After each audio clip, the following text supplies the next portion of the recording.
şirkətin tərəf müqabili olub, onun verdiyi təkliflərdən seçilir. 3 variant var. Bir növ insanlar deyirlər ki, ucuz almaq mən sərf eləyir, 23% qənaətlə alım bəsindir. Bir növ insanlar deyir, katalogumu göstərərəm, satış eləyərəm, pulumun üstə 30% pul gələr. Çünki yerindən ucuz alır. Üçüncü bir kategoriya insan deyir ki, yox, madam ki, mən bu şirkətin biznes partnyoru olub, həm də özümə də biznes tərəfdaşlarından ibarət təşkilat yaradaraq yaxşı pullar qazanaramsa, mən bunu istəyirəm.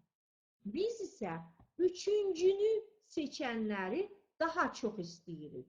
Üçüncünü seçənləri, biznesi qurmaq istəyənləri biz yönəldirik 3T qaydasına riayət eləsin.